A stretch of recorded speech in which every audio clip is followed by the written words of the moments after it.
Hi everyone, hope you all are doing good.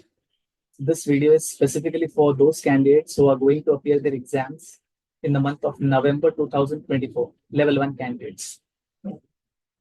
So उनका preparation का approach क्या रहना चाहिए उसके रिगार्डिंग है. I will not stretch it क्योंकि मेरे को एसेंस या क्रक्स ही बताना है आपको. वो बताने से पहले मैं आपके साथ शेयर करना चाहता हूँ कि अगस्त 2024 कैंडिडेट से जितना ही मेरा बात हुआ है अभी लास्ट 1 मंथ में, तो उनसे एक कॉमन चीज निकल के ये आया हुआ है कि काफी लोग ना अपना रिवीजन या प्रिपरेशन बहुत लेट स्टार्ट करते हैं. I don't know why. उनका सिलेबस अच्छा खासा पहले ही हो जाता है, लेकिन रिवीजन या प्रिपरेशन का जो जर्नी रहता है ना वो काफी लेट स्टार्ट होता है. कोई कोई लोग लास्ट 15 डेज में स्टार्ट करते हैं, लास्ट 20 डेज में स्टार्ट करते हैं, राइट. ये बहुत ज्यादा मैंने देखा है. और अभी जिन जिन लोग से भी बात हुआ मैंने सबको यही पूछा था कि यार आपने अपना रिवीजन कब स्टार्ट किया. तो सर अब भी 20 डेज पहले, 25 डेज पहले, राइट. पता नहीं कि क्या है एक ट्रेंड. आई थिंक कैंडिडेट लोग को ये लगता है कि एमसीक्यू तो है, बाद में संभाल लेंगे, राइट. अब इतना ज्यादा डिसरिस्पेक्ट करके किसी प्रोफेशनल कोर्स को पढ़ाई करोगे आप, तो फिर करिकुलम भी आपको डिसरिस्पेक्ट ही करेगा, दैट्स फॉर श्योर. एंड बाद में सिर्फ स्ट्रेस ही आता है. मेरे को तो एक बात से ये हैरानी होता है कि फाइनेंस के स्टूडेंट्स लोग कोई भी चीज को बाद में क्यों रखते हैं. क्योंकि हम लोग तो यही पढ़ते हैं ना हमेशा, जो भी बाद में खड़ा है उसको प्रेजेंट वैल्यू कर, जो भी बाद में है उसको प्रेजेंट कर. तो मेहनत जो बाद के लिए है उसको भी प्रेजेंट में आज ही करना है यार, राइट. उसको बाद के लिए क्यों रखा हुआ है. बाद में सिर्फ स्ट्रेस है. जो अभी देखा, राइट, इतना ज्यादा कॉल्स आ रहा था, मैसेजेस आ रहा था, एंड सबका एक कॉमन पॉइंट था, सर स्ट्रेस बहुत आ रहा है, स्ट्रेस बहुत आ रहा है, राइट. तो ये स्ट्रेस आप डेलिबरेटली इनवाइट क्यों करना चाह रहे हो जब आपके पास टाइम है तो. अब जैसे कि नवंबर 2024 कैंडिडेट्स, जहां तक मेरे को लगता है सबका सिलेबस, जो भी आपने कोचिंग क्लास ज्वाइन किया है सबका सिलेबस कंप्लीट हो गया होगा. एंड पूरा नहीं भी हुआ रहेगा तो भी 90-95% तो हो गया रहेगा. एक बार मैं अज्यूम कर लेता हूँ कि सबका सिलेबस वैसे 31 अगस्त तक कंप्लीट हो जाएगा, राइट, पूरा का पूरा सीएफए लेवल 1. अब उसके बाद बचते 2 महीने, सितंबर एंड अक्टूबर. एक बार नवंबर को काउंट नहीं कर रहा हूँ, कोई सेंस नहीं है नवंबर को काउंट करने का, राइट. इतना एंड तक कभी नहीं जाना चाहिए. तो सितंबर अक्टूबर 2 मंथ्स रह गए आपके पास. तो आपका कैसा स्टांस रहना चाहिए, ध्यान से सुनो. 1 सितंबर से लेकर 10 सितंबर तक आपको ये करना है कि आप एक एक सब्जेक्ट डेली कर लो. अब जैसे मैं बोल रहा हूँ एक एक सब्जेक्ट डेली का, तो एथिक्स कॉमन सब्जेक्ट रहेगा. एथिक्स आप हर दिन करोगे. एथिक्स के लिए कोई भी डेडिकेटेड डे नहीं रहेगा, कोई डेडिकेटेड टाइम नहीं रहेगा. इट इज जस्ट दैट यार towards the end of the day हम लोग एथिक्स को देख रहे हैं. तो मैं इनडायरेक्टली ये बोलना चाह रहा हूँ कि सर यहाँ से 60 डेज तक आप एथिक्स देखते रहोगे. उसके साथ आपको कोई एक सब्जेक्ट पकड़ना है. से फॉर एग्जाम्पल आप 1 सितंबर से ये डिसाइड कर रहे हो कि यार चलना आज मैं इक्विटी देखता हूँ. तो इक्विटी को देखने का तरीका कैसा होना चाहिए, सुनो. थोड़ा स्मार्टली आपको प्रिपेयर करना पड़ेगा. आप स्ट्रेट अवे नोट्स में मत जंप करो. No, it will not work. Notes काफी ज्यादा आपका नोटबुक्स काफी ज्यादा भर गया होगा, ऐसा देखते ही बहुत बल्की लगेगा. And you will feel that बाप रे यार इतना सब कुछ एक दिन में कैसे कवर होगा. नहीं, आप स्मार्टली कैसे कवर कर सकते हो. फॉर एग्जाम्पल आप कोई एक टॉपिक पकड़ लो इक्विटी के अंदर से, overview of equity securities. Curriculum के एंड में ना समरी रहता है, समरी. आपको वो समरी देखना है और लिटरली पढ़ना नहीं है समरी. वो समरी में जो भी पॉइंट्स लिखा हुआ है वो पॉइंट से आपको क्या याद आ रहा है आपको ये असेस करना है. For example overview of equity securities में सबसे इंपॉर्टेंट चीज है कि यार क्या आप ये डिफरेंशिएट कर पा रहे हो between the required rate of return, between the expected return, between the return on equity. ये तीनों के बीच का difference, right. Callable equity shares क्या होते हैं, पुटेबल शेयर्स क्या होते हैं. प्रेफरेंस शेयर्स 3 टाइप के थे, क्यूमुलेटिव, नॉन क्यूमुलेटिव, ये एक सेगमेंट हो गया. Participating, non participating, convertible, non convertible. फिर था public equity versus private equity, right.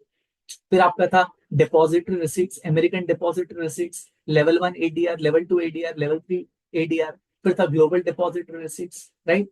तो ये सारा कॉन्सेप्ट वो समरी में लिखा होगा पॉइंटर्स पूरा का पूरा. इसका मतलब ये आपको जस्ट वो पॉइंट पढ़ के याद करना है कि यार हाँ यार मेरे को दिख रहा है ना, हाँ क्यूमुलेटिव वर्सेस नॉन क्यूमुलेटिव में ये था कि यार अगर क्यूमुलेटिव प्रेफरेंस शेयर है तो जब तक भी उनको प्रेफरेंस डिविडेंड दिया जाएगा, और अगर पास्ट में नहीं दिया हुआ है तो उसको भी देंगे, राइट. इसको कहते हैं क्यूमुलेटिव वाला part, right. And return on equity क्या होता है, रिटर्न ऑन इक्विटी का क्या क्या ड्रॉबैक्स है, दिस दैट. ये आपको एक बार समरी पढ़ के अंदाजा आ जाएगा. एंड कोई भी ऐसा पॉइंट आपको लग रहा है कि यार वो पॉइंट पढ़ के मेरे को पूरा का पूरा रिकैप नहीं हो रहा है, तो आपके पास तो नोट्स हैं ही. आपने जो कोई भी क्लासेस से पढ़ाई किया होगा डेफिनेटली आपको नोट्स मिला होगा. तो यार उस पॉइंट के रिगार्डिंग जो भी नोट्स है आप सिर्फ वो पढ़ लो. उसके बाद जैसे आपने एक समरी देख लिया, स्ट्रेट अवे करिकुलम का question, overview of equity security से कितने क्वेश्चन है करिकुलम के अंदर, वो आपको पूरा का पूरा क्रैक करना है. एंड वहां पे आपका एक्यूरेसी आपको चेक करना है. तो क्या होगा, आपने बहुत speedily overview of equity securities को खत्म किया. फिर next chapter equity valuation, spread कर दो कि हाँ यार डिविडेंड डिस्काउंट वैल्यूएशन है, एंटरप्राइज वैल्यूएशन है, एसेट बेस्ड वैल्यूएशन है, relative valuation, right, P ratio, price to book ratio, price to cash flow ratio, हर एक का एडवांटेजेस डिसएडवांटेजेस क्या है, समरी पढ़ के आपको क्या क्या पॉइंट्स याद आ रहे हैं, राइट, जो भी पॉइंट्स में अटक रहे हो उसके रिगार्डिंग नोट्स देखो, and then straight away curriculum के क्वेश्चन सॉल्विंग में आप जंप कर लो। इस तरीके से आपका बहुत एफिशिएंटली एक ही दिन के अंदर इक्विटी पूरा का पूरा रिवाइज हो सकता है, और आपको एक साइकोलॉजिकली कॉन्फिडेंस भी ये रहेगा कि यार मैंने करिकुलम देख लिया, right. And then next day go for the fixed income. Fixed income अभी सिंस आपके पास टाइम रहेगा तो फिक्स्ड इनकम को आप 2 दिन दे दो, क्योंकि fixed income is divided into 2 parts, एक है आपका प्रैक्टिकल पोर्शन, एक है आपका थियरी पोर्शन। तो 2 सितंबर आप फिक्स्ड इनकम प्रैक्टिकल पोर्शन करोगे, 3 सितंबर को आप थियरी पोर्शन करोगे।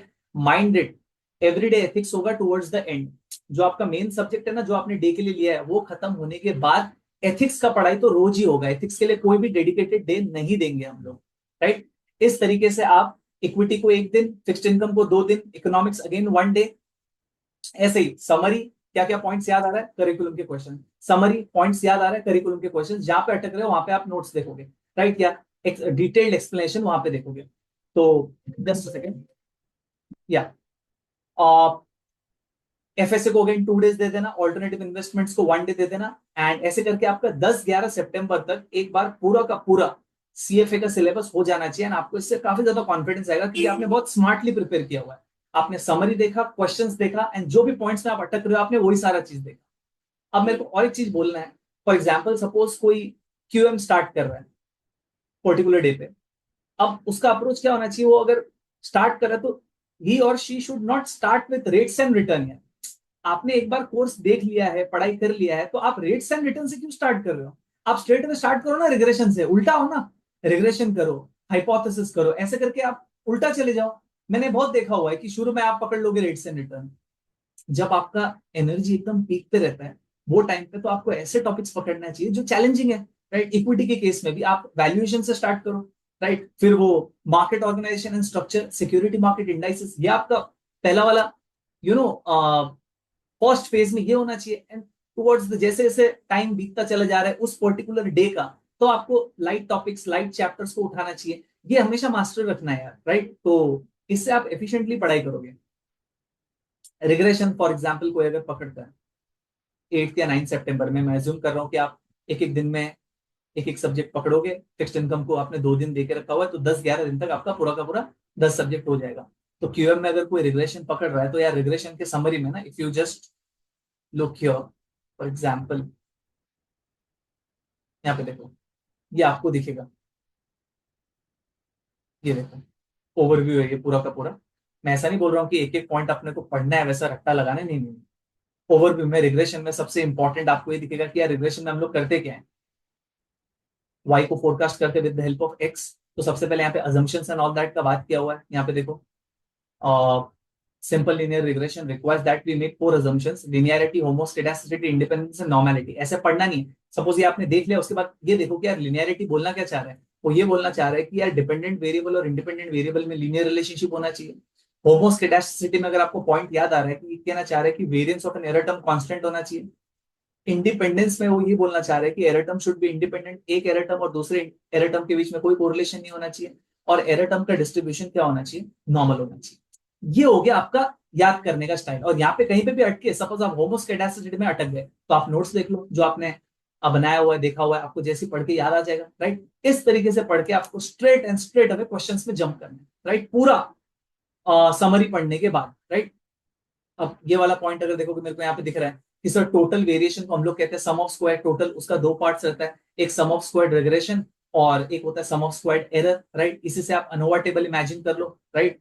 सम ऑफ स्क्वायर रिग्रेशन रहता है, सम ऑफ स्क्वायर एरर रहता है, एंड उसको हम लोग डिवाइड करते हैं डिग्रीज ऑफ फ्रीडम के साथ, तो आता है mean square regression, mean square error. फिर मीन स्क्वायर रिग्रेशन को मीन स्क्वायर एरर के साथ डिवाइड करते हैं तो आता है एफ स्टैट, राइट। इस तरीके से आपको रिकैप्चुलेट करना है, साइड में आपका नोट्स भी रखना है और ये समरी भी रखना है, ठीक है। अब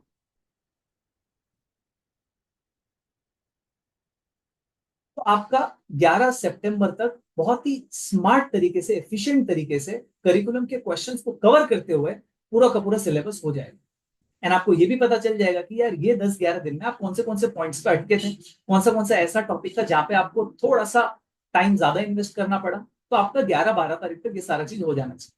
अब जो नेक्स्ट लेग है, अज्यूम कर रहा हूं 13 सितंबर से, राइट, 13 सितंबर से 20 सितंबर, अब आप एक एक सब्जेक्ट नहीं लोगे, अब आप एक दिन में दो सब्जेक्ट लोगे, क्योंकि अभी तो देखा अपन ने डिटेल्ड तरीके से एक एक दिन दिया, दो दो दिन दिया, अब आप एक दिन में दो लोगे, तो आपका और भी जल्दी हो जाना चाहिए। तो बाई 20 सितंबर आपका दो राउंड्स ऑफ रिवीजन हो जाना चाहिए फुल फ्लेजेड, स्मार्ट तरीके से, जो आप ऐसे कर सकते हो। एंड देन 20 सितंबर के बाद आपका पूरा का पूरा focus question solving, मॉक्स and all that में होना चाहिए। काफी ज्यादा वीडियोस मैंने अपलोड कर लिया है, booster dose, revision series, this that, उसको भी सप्लीमेंट कीजिए। क्वेश्चंस में अपना एक्यूरेसी देखिए, करिकुलम के वो सारे क्वेश्चन जो आप शुरू में अटके थे, फर्स्ट तो 1 to 10 सितंबर के दौरान जो क्वेश्चंस में आप अटके थे, वापस से 20 सितंबर के बाद देखो कि यार आपका एफिशिएंसी बढ़ा कि नहीं बढ़ा, right. And again, not to say आप हर दिन एथिक्स देख रहे हो, हर दिन आप एथिक्स देख रहे हो टुवर्ड्स द एंड, एथिक्स के लिए कोई डेडिकेटेड डे नहीं, राइट। एथिक्स को कंटिन्यूस पढ़ना है 60 डेज तक, पढ़ते जाओ, हैमर करते जाओ, करते जाओ, करते जाओ, करते जाओ, करते जाओ, राइट। एंड मोस्ट इंपॉर्टेंटली मेरे को ये बोलना है कि यार 1 सितंबर से ना आप एक डेडिकेटेड टाइम बना लो यार, क्या टाइम पे आपको स्टार्ट करना है। It should not not happen कि यार आप 10 बजे सुबह, 10:30, 11 बजे स्टार्ट कर रहे हो, नो, स्टार्ट इट अर्ली ना यार।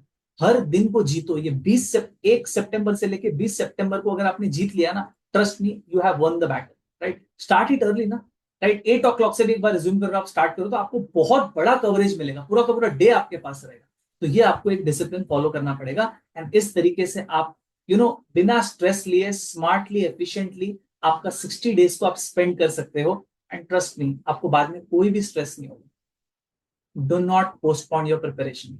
जिसको भी ये लग रहा है एमसीक्यू है, बाद में संभाल लेंगे, ये लेंगे, वो लेंगे, अभी आपने देखा ही है क्या हालत हुआ है स्टूडेंट्स लोग का। Is it that simple? No ना। और आपको एक ही दिन में 10 सब्जेक्ट्स का पेपर, 10 टॉपिक से आपको क्वेश्चंस पूछा जाएगा, तो वहां पे आपको 10 के 10 टॉपिक्स याद आने चाहिए। इसलिए मैंने कहा था कि यार जब आपका एक फर्स्ट राउंड कंप्लीट हो जाएगा ना, जो नेक्स्ट राउंड में आप दो दो सब्जेक्ट पकड़ो। आपको एक चैलेंज के जैसा लेना है कि यार मैंने और एक ऑलरेडी एक एक बार देख लिया है, अब मैं एक दिन में दो दो सब्जेक्ट्स कर रहा हूँ, क्या मतलब टोटल आपका 3 होगा, दो सब्जेक्ट्स आप देखोगे प्लस साइमल्टेनियसली एथिक्स तो देखना ही है ना, राइट। इस तरीके से आपको नेक्स्ट 60 डेज स्पेंड करना है। तो मैं ज्यादा स्ट्रेच नहीं करूंगा, क्योंकि क्रक्स यही है, स्टार्ट इट अर्ली। मैं एक बार कंजर्वेटिवली अज्यूम कर रहा हूँ कि 31 अगस्त तक आप ऑलरेडी ऑक्युपाइड रहोगे इन कवरिंग योर सिलेबस, और जिसका अगर हो गया है पूरा का पूरा करिकुलम, तो वो तो कल से ही स्टार्ट कर सकता है, राइट। तो यही मेरे को कहना था। आगे मेरे एंड से तो आएंगे ऑब्वियसली, ऑलरेडी बहुत सारा कंटेंट अपलोडेड है, और भी आएगा, डोंट वरी, मेरा सपोर्ट तो रहेगा ही, don't worry for that. But please start it, present value, future में कुछ भी नहीं, ठीक है। चलो, सी यू सून।